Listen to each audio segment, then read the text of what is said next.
Hello नमस्कार दोस्तों, मैं हूं राजीव और आप देख रहे हैं झारखंड अपडेट। दोस्तों चलिए शुरू करते हैं आज के इस सेशन को। दोस्तों आज के इस सेशन में हम लोग झारखंड के से जो संबंधित सामान्य ज्ञान है यानी झारखंड जनरल नॉलेज उसके कुछ प्रश्नों को देखेंगे और ये सभी प्रश्न डिस्क्रिप्शन के साथ देखेंगे।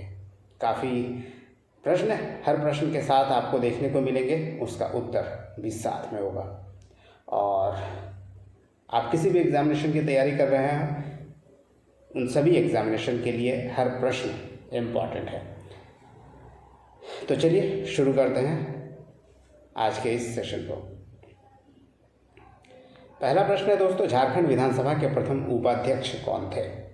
इंद्र सिंह नामधारी, बागुन सुमरई, MP सिंह या Louis Marandi?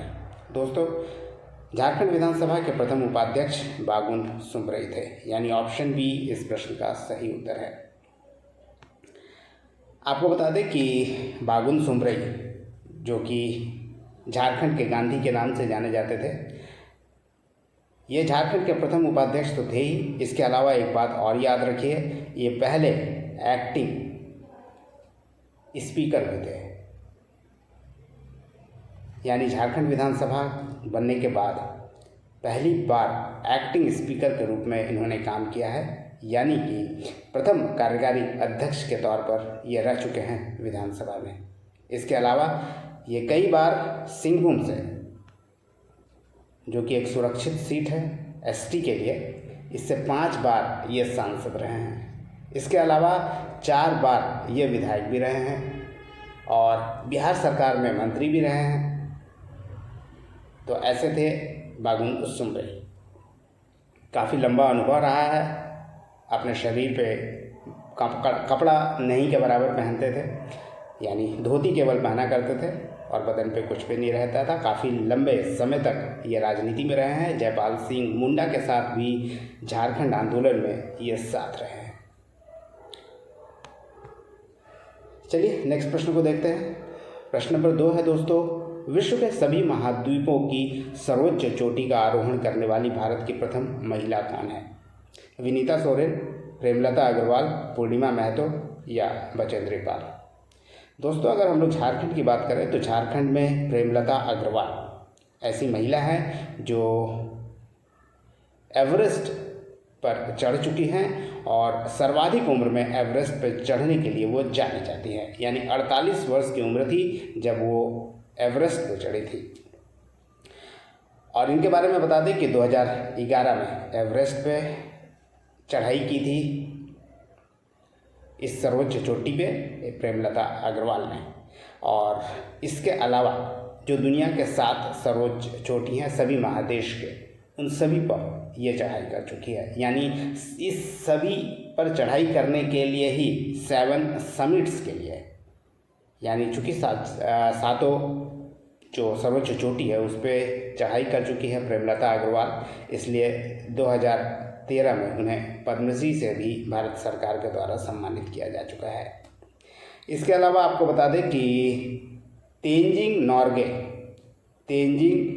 Norgay national award जो दिया जाता है, और ये जो अवार्ड दिया जाता है दोस्तों आपको बता दें कि तेंजिंग नॉर्गे जो नेशनल अवार्ड है, राष्ट्रीय पुरस्कार, ये प्रेमलता अग्रवाल को 2017 में दिया गया था। और यह पुरस्कार खेल पुरस्कार के साथ दिया जाता है। जैसा कि आपको पता होगा हर वर्ष 29 अगस्त को खेल पुरस्कार दिया जाता है, उसी के साथ ये भी पुरस्कार दिया जाता है अलग से, तेंजिंग नॉर्गे राष्ट्रीय पुरस्कार। और ये उन लोगों को दिया जाता है जिन्होंने साहसिक काम किया है, या जल में या थल में या आकाश में।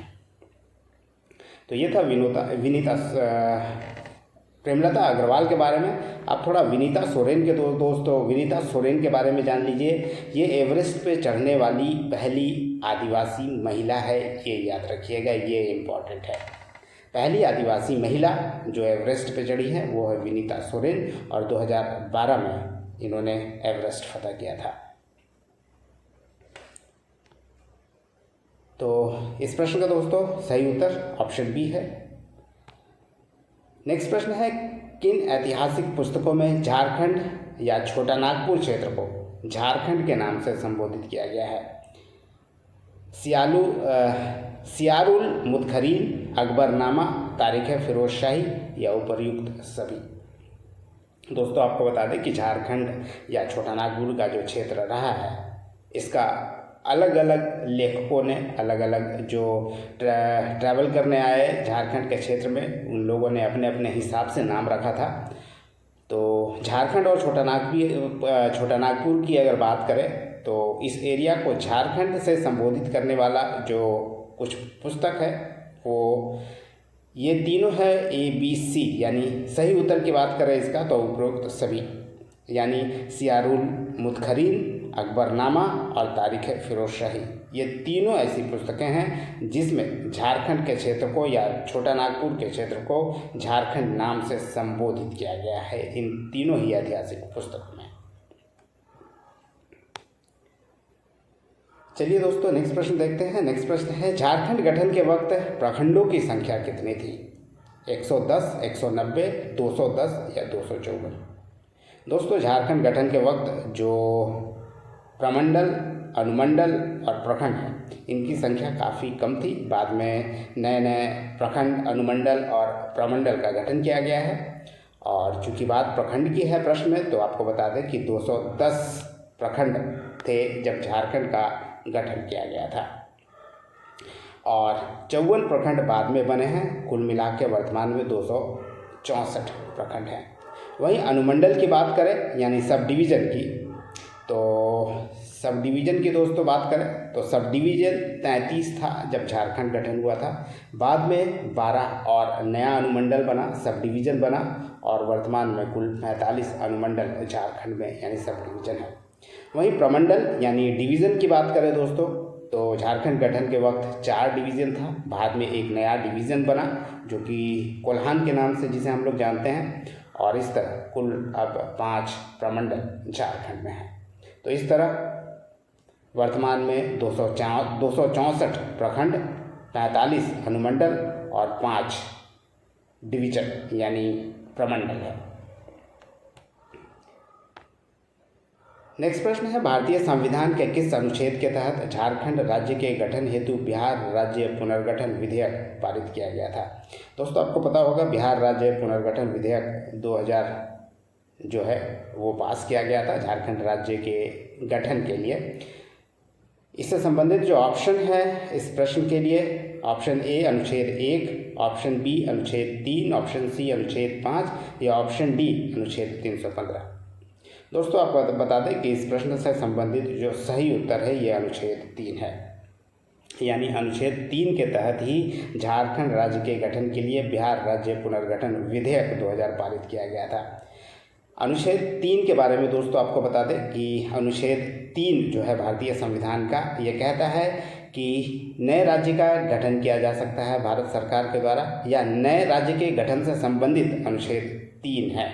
इसके अलावा जो एग्जिस्टिंग जो भी राज्य हैं उसके क्षेत्र में बदलाव किया जा सकता है, या उसकी सीमाओं में परिवर्तन किया जा सकता है, या किसी भी राज्य के नामों में परिवर्तन किया जा सकता है। इन सभी बातों का वर्णन अनुच्छेद 3 में है जो कि भारतीय संविधान में उल्लिखित है। और अनुच्छेद 1 की बात करें दोस्तों तो अनुच्छेद 1 जो है इसमें ये लिखा है कि भारत राज्यों का संघ होगा, यानी राज्यों का संघ है कह सकते हैं। जब संविधान बना था तो उसमें लिखा था अनुच्छेद 1 के तहत भारत राज्यों का संघ होगा। वहीं अनुच्छेद 5 की बात करें दोस्तों, सिटीजनशिप पे ये सिटीजनशिप की बात करता है अनुच्छेद 5, यानी नागरिकता की। और भारत का संविधान जब लिखा गया 1950 में, जब अंगीकृत किया गया, उस समय जो भी यहाँ रहते थे या उनके फादर मदर यहाँ के नागरिक थे, उसी आधार पर नागरिकता दी गई थी। और सिटीजनशिप या नागरिकता से संबंधित जो बातें लिखी गई है भारतीय संविधान में वो अनुच्छेद 5 में लिखी गई है। इसके अलावा एक और है दोस्तों अनुच्छेद 315। अनुच्छेद 315 के बारे में आपको बता दें, जो भी देश में जो संघ लोक सेवा आयोग या कह सकते हैं लोक सेवा आयोग, इस संघ का या फिर राज्यों का जो लोक सेवा आयोग है उसके गठन से संबंधित जो अनुच्छेद है वो 315 है। और 315 ये कहता है अनुच्छेद कि देश में संघ और राज्यों में लोक सेवा आयोग गठित किया जाएगा। तो प्रश्न दोस्तों, इस प्रश्न का सही उत्तर ऑप्शन बी है। चलिए आगे देखते हैं नेक्स्ट प्रश्न को। प्रश्न नंबर 6 है, अल्बर्ट एक्का के स्मृति में किस वर्ष एक डाक टिकट जारी किया गया था? 2000, 2009, 2019 या 2021? अल्बर्ट एक्का जो कि झारखंड के एकमात्र परमवीर चक्र विजेता हैं, इनके नाम पे एक डाक टिकट जारी किया गया था और ये डाक टिकट जारी किया गया था दोस्तों वर्ष 2000 में, यानी ऑप्शन ए इस प्रश्न का सही उत्तर है। और इसके बारे में आपको बता दें कि 2000 में 50वां गणतंत्र दिवस मनाया जा रहा था 26 जनवरी, और इसी समय एक डाक टिकट जारी किया गया था अल्बर्ट एक्का के नाम से। आपको बता दें जो ये डाक टिकट था ये 3 रुपये का था डाक टिकट। आपको पता होगा इनका जन्म भी 3 दिसंबर को हुआ था और जब शहीद हुए थे उस समय भी 3 दिसंबर का ही समय था, और यही कारण है कि 3 रुपये का डाक टिकट जारी किया गया था अल्बर्ट एक्का के नाम पे। वैसे परमवीर चक्र विजेता तो थे ही अल्बर्ट एक्का, गुमला के रहने वाले थे और 1972 में उन्हें परमवीर चक्र दिया गया था। वैसे आपको पता होगा भारत पाक का जो युद्ध हुआ था 1971 में 3 दिसंबर को वे शहीद हो गए थे, और ये जो शहीद हुए थे वर्तमान में जो भारत और बांग्लादेश का बॉर्डर है वहाँ पे लड़ते हुए, और वो जो लड़ाई थी जिसमें ये शहीद हुए थे वो भी याद रखिएगा, गंगा सागर की लड़ाई या फिर इसे कह सकते हैं कि हिली की लड़ाई, दोनों नाम से ये जाना जाता है, गंगा सागर की लड़ाई या हिली की लड़ाई, क्योंकि गंगा सागर वाले इलाके में ये लड़ा गया था और 3 दिसंबर को वो शहीद हो गए थे। झारखंड में पहली बार एंग्लो इंडियन सदस्य के रूप में जोसेफ पेंचेली गॉलस्टीन को किस वर्ष झारखंड विधानसभा में मनोनीत किया गया था? 2000, 2001, 2005, 2010? दोस्तों पहली बार किसी एंग्लो इंडियन को जो झारखंड विधानसभा में गठन किया गया मनोनीत किया गया था वो वर्ष था 2005, जब जोसेफ पेंचेली गॉलस्टीन को पहली बार झारखंड विधानसभा में मनोनीत किया गया था और एंग्लो इंडियन सदस्य थे। वैसे 2009 में भी, इसके बाद 2005 के बाद 2009 में भी उन्हें मनोनीत किया गया था झारखंड विधानसभा में, और इसके बाद 2009 के बाद जो 2014 में और 2019 में 2 बार और जो मनोनयन किया गया था, ये दोनों समय जो मनोनयन किया गया था जोसेफ पेंचेली गॉलस्टीन के बेटे थे। आपको बता दें कि ग्लेन जोसेफ गॉलस्टीन, और अंतिम भी कह सकते हैं क्योंकि अब आपको पता होगा कि भारत सरकार ने 126वें संविधान संशोधन के द्वारा जो मनोनयन किया जाता था एंग्लो इंडियन का उसे समाप्त कर दिया है, यानी अब कोई भी विधानसभा में या लोकसभा में जो एंग्लो इंडियन का मनोनयन होता था उसे समाप्त कर दिया गया है। वैसे आपको बता दें कि अनुच्छेद 333 जो है भारतीय संविधान में, उसमें ये उल्लिखित था कि किसी राज्य में एक एंग्लो इंडियन का मनोनयन राज्यपाल के द्वारा किया जा सकता है, और इसी आधार पे मनोनयन एंग्लो इंडियन का किया जाता था विधानसभा में।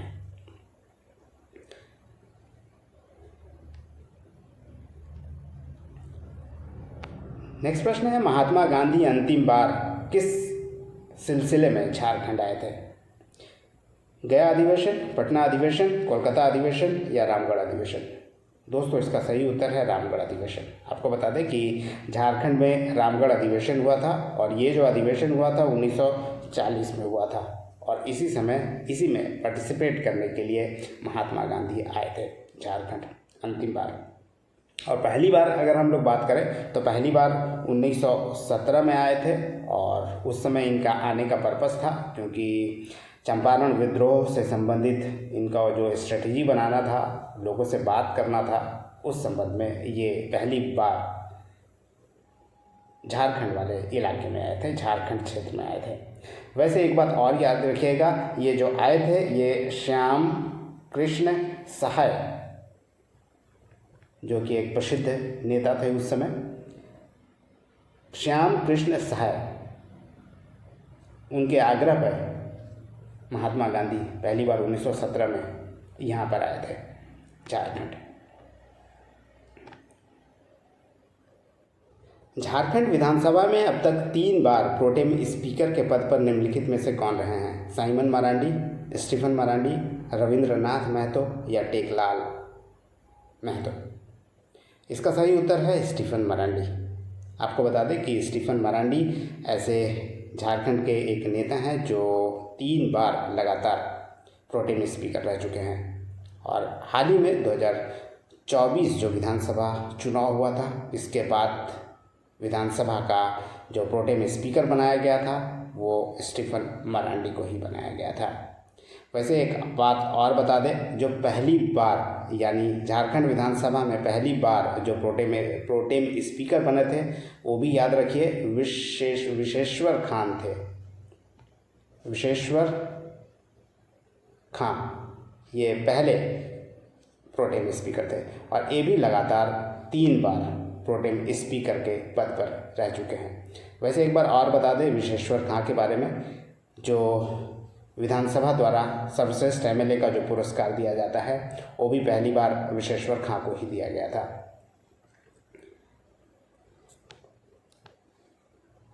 तो इस तरह दोस्तों इस प्रश्न का सही उत्तर ऑप्शन बी है।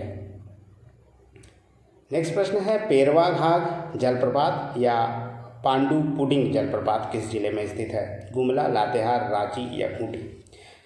इसका सही उत्तर है खूंटी। हाल ही में ये काफ़ी चर्चा में भी रहा था दोस्तों, और जो बजट सेशन हुआ उसमें भी इसकी चर्चा हुई थी। वैसे बता दें कि ये खूंटी में स्थित है। और पेरवा घाघ जलप्रपात और पांडु पुडिंग जलप्रपात के बारे में भी थोड़ा सा जान लीजिए, काफ़ी चर्चा में रहा था तो सवाल पूछा जा सकता है। ये जो पेरवा घाघ जलप्रपात है इसे सुग्गा कटा जलप्रपात भी कहते हैं। ये दूसरा नाम है इसका कह सकते हैं, क्योंकि तोता के समान थोड़ा दिखने वाला है ये जो जलप्रपात है, इस कारण इसे लोकल लोगों ने सुग्गा कटा कहा है और इसका दूसरा नाम सुग्गा कटा जलप्रपात भी है और खूंटी में है। एक बात और याद रखिएगा, ये किस नदी पर स्थित है अगर पूछा जाए तो याद रखिएगा ये छाती नदी है, एक छोटी नदी है खूंटी में जिसपे ये स्थित है पेरवा घाघ जलप्रपात। वहीं पांडुपुडिंग जलप्रपात की दोस्तों अगर बात करें तो पांडुपुडिंग जलप्रपात मात्र एक झरना है और ये किसी भी नदी पे स्थित नहीं है, मतलब कोई नदी यहाँ से नहीं बहती है बल्कि एक साधारण सा झरना है, पानी ऊपर से गिरता है और पांडुपुडिंग जलप्रपात है। ये काफ़ी चर्चा में रहा है ये भी। प्रश्न नंबर 11 है, झारखंड से समुद्र तट की निकटतम दूरी कितनी है? 40 किलोमीटर, 90 किलोमीटर, 130 किलोमीटर या 150 किलोमीटर? दोस्तों आपको बता दें कि झारखंड से समुद्र तट की निकटतम दूरी जो है वो 90 किलोमीटर है और झारखंड से सबसे जो नज़दीक है जो तट जो समुद्र तट है वो ये भी याद रखिए कि वो उड़ीसा है। और सबसे नज़दीक वाले ज़िले की अगर हम बात करें तो ईस्ट सिंहभूम है, ये भी याद रखिएगा। ईस्ट सिंहभूम सबसे नज़दीक इलाका है जो समुद्र तट से नज़दीकी जो है वो 90 किलोमीटर सिंहभूम वाले ज़िला से ही है, सिंहभूम ज़िला से ही है। सिंहभूम ज़िला का तट जो है, सिंहभूम ज़िला का जो दक्षिणी भाग है वहाँ से 90 किलोमीटर की दूरी पे है। इसके अलावा इसके बाद दोस्तों आपको बता दें जो निकटतम दूरी है वो हवाई मार्ग से ही लिया जाता है, एयर डिस्टेंस जिसे कहते हैं वो होता है।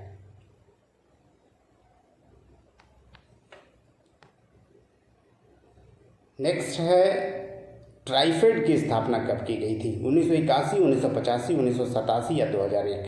दोस्तों ट्राइफेड एक केंद्रीय संस्था है और इसकी स्थापना 1987 में की गई थी। ऑप्शन सी इसका सही उत्तर है। वैसे ट्राइफेड की फुल फॉर्म की दोस्तों अगर बात करें तो इसका जो फुल फॉर्म है ये होता है tribal cooperative marketing development federation of India, जिसकी स्थापना 1987 में की गई थी। वैसे ये जनजातीय कार्य मंत्रालय यानी एसटी विभाग जो है केंद्रीय मंत्रालय उसके अधीन कार्य करता है। राष्ट्रीय स्तर का ये एक संगठन है ट्राइफेड। और इसके कार्य और उद्देश्य की बात करें तो जो आदिवासियों को बाजार उपलब्ध कराने का काम करता है, एक तरह से कह सकते हैं कि सेवा प्रदाता का काम करता है, यानी सर्विस प्रोवाइडर का काम करता है। आदिवासी जो हैं लोकल झारखंड के, वो जो भी प्रोडक्ट बनाते हैं उनका सही मूल्य दिलाने में ये ट्राइफेड काम करता है। उस प्रोडक्ट को बिकवाने में की व्यवस्था भी ट्राइफेड करता है। और स्थानीय व्यापारी जो लोकल जो आदिवासी हैं उनका जो शोषण किया जाता है स्थानीय व्यापारियों से, उससे बचाने का कार्य भी ट्राइफेड के द्वारा देखा जाता है। इस तरह से कह सकते हैं कि ये जो ट्राइफेड है एक समन्वयक कोऑर्डिनेटर की तरह काम करता है और एक सर्विस प्रोवाइडर की तरह काम करता है। और इसका हेडक्वार्टर जो है दोस्तों, ये भी याद रखिए, इसका हेडक्वार्टर दिल्ली में है। चूँकि केंद्रीय संस्था है और जनजातीय कार्य मंत्रालय के अधीन है, इसलिए हेडक्वार्टर भी इसका दिल्ली है। नेक्स्ट प्रश्न है, निम्नलिखित में से कौन सा धार्मिक पर्यटन स्थल गुमला जिले में स्थित है? ऑप्शन ए नवरत्नगढ़ और आंजन धाम, ऑप्शन बी गोबरसिल्ली और टांगीनाथ धाम, ऑप्शन सी टांगीनाथ धाम और आंजन धाम, या उपरोक्त सभी। दोस्तों आपको बता दें कि इसका सही उत्तर ऑप्शन डी है, उपरोक्त सभी। यानी जो भी ऑप्शन में है वो सभी सही उत्तर है। ऑप्शन डी नवरत्नगढ़, आंजन धाम, गोबरसिल्ली और टांगीनाथ धाम, ये सभी पर्यटन स्थल है, धार्मिक स्थल है और ये गुमला जिले में है।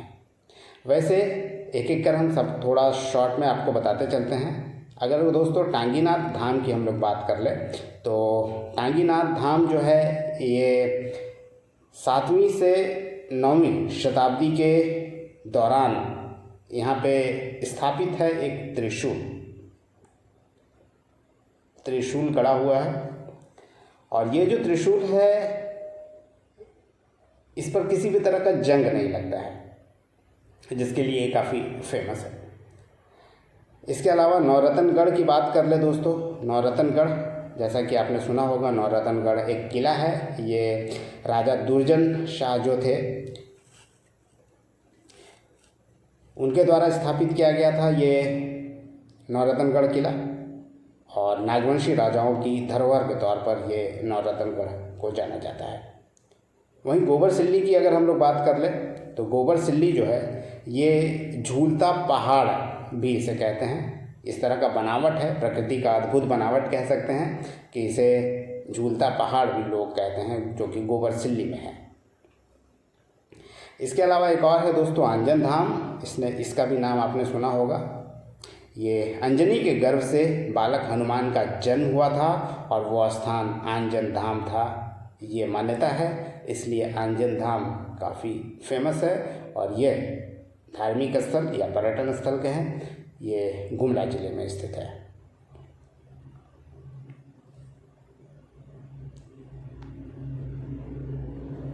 नेक्स्ट प्रश्न है, झारखंड में किस वर्ष सरस्वती योजना शुरू हुई थी? 2011, 2014, 2017 या 2019? दोस्तों आपको बता दें कि ये जो सरस्वती योजना है ये मुख्यमंत्री हेमंत सोरेन के द्वारा शुरू किया गया था, यानी जब वो 2014 में मुख्यमंत्री थे। यानी सही उत्तर ऑप्शन बी 2014 है। वैसे इस योजना के बारे में थोड़ा सा आपको बता दें कि सरस्वती योजना, जैसा कि मैंने बताया, 2014 में ये शुरू हुआ था। हेमंत सोरेन उस समय मुख्यमंत्री थे। और इसका जो उद्देश्य है या जो लाभार्थी कह सकते हैं, जो मैन्युफैक्चरिंग सेक्टर में है, विनिर्माण क्षेत्र में, उन श्रमिकों के बालिकाओं को यानी बच्चियों को ये इसके तहत सुविधा दिया जाता है। बालिकाओं को यानी बालिकाओं के लिए है कह सकते हैं, लेकिन उन बालिकाओं के लिए जो रजिस्टर्ड मैन्युफैक्चरिंग सेक्टर के जो कर्मी हैं उनके लिए है। उनके उत्थान के लिए ये वित्तीय लाभ पहुंचाया जाता है उन परिवारों को।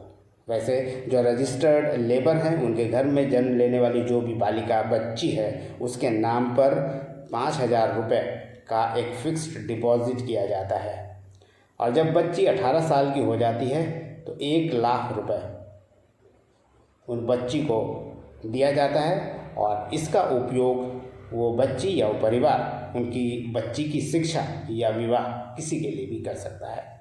यानी बालिका के सशक्तिकरण के लिए कह सकते हैं कि ये भी एक महत्वपूर्ण योजना है झारखंड सरकार की, जिसे 2014 में शुरू किया गया था। नेक्स्ट प्रश्न है, उत्तरी छोटा नागपुर प्रमंडल में कौन सा लोकसभा सीट आरक्षित है? कोडरमा, चतरा, बोकारो या उपरोक्त में से कोई नहीं। दोस्तों आपको बता दें कि उत्तरी छोटा नागपुर एक ऐसा प्रमंडल है जहां कोई भी लोकसभा सीट आरक्षित नहीं है, ना ही एससी के लिए और न ही एसटी के लिए। यानी सही उत्तर उपरोक्त में से कोई नहीं है और ऑप्शन डी इसका सही उत्तर है। वैसे इसके बारे में और थोड़ा बता दें, जैसा कि मैंने बताया उत्तरी छोटा नागपुर एक ऐसा प्रमंडल है जहां 7 जिले हैं, परंतु कोई भी यहाँ पे लोकसभा सीट आरक्षित नहीं है। इसके अलावा अलग अलग प्रमंडल के हिसाब से हम लोग देख लेते हैं दोस्तों। अगर हम लोग कोल्हान की बात करें तो कोल्हान में एक सीट जो है वो आरक्षित है, वो है सिंहभूम, और ये सिंहभूम एसटी के लिए आरक्षित है। जैसा कि आपको पता होगा कुल 5 सीट जो है एसटी के लिए आरक्षित है, जिसमें से एक सिंहभूम है और ये कोल्हान में है। इसके अलावा हम लोग बात कर ले उत्तरी छोटा नागपुर की, तो दोस्तों हम लोगों ने बात कर लिया है कि उत्तरी छोटा नागपुर प्रमंडल में कोई भी लोकसभा क्षेत्र रिजर्व नहीं है। और दक्षिणी छोटा नागपुर की अगर हम लोग बात कर ले तो दक्षिणी छोटा नागपुर में खूंटी और लोहरदगा ये 2 लोकसभा क्षेत्र है जो आरक्षित है और ये दक्षिणी छोटा नागपुर प्रमंडल में है। इसके अलावा बच जाता है दोस्तों संथाल परगना। अगर हम लोग संथाल परगना की बात कर लें संथाल क्षेत्र में, तो संथाल परगना क्षेत्र में भी 2 लोकसभा सीट है जो आरक्षित है। ये है एक दुमका और दूसरा है राजमहल। और राजमहल जो साहेबगंज वाला इलाका है, जिला वाला, उस क्षेत्र का जो लोकसभा क्षेत्र है उसे राजमहल कहते हैं। इसके अलावा एक बच गया दोस्तों, ये तो हो गया 5 जो मैंने बताया वो जो एसटी के लिए आरक्षित है। एक सिंहभूम, फिर खूंटी, फिर लोहरदगा, फिर दुमका और राजमहल। ये 5 तो हो गया जो एसटी के लिए आरक्षित है। इसके अलावा एक जो आरक्षित सीट है ये पलामू है, पलामू प्रमंडल में, और ये एससी के लिए सुरक्षित सीट है। तो दोस्तों ये था आज का 15 इम्पॉर्टेंट प्रश्न। उम्मीद करता हूँ पसंद आया होगा। धन्यवाद। फिर मिलते हैं नेक्स्ट सेशन में। तब तक जुड़े रहिए और देखते रहिए झारखंड अपडेट। धन्यवाद दोस्तों।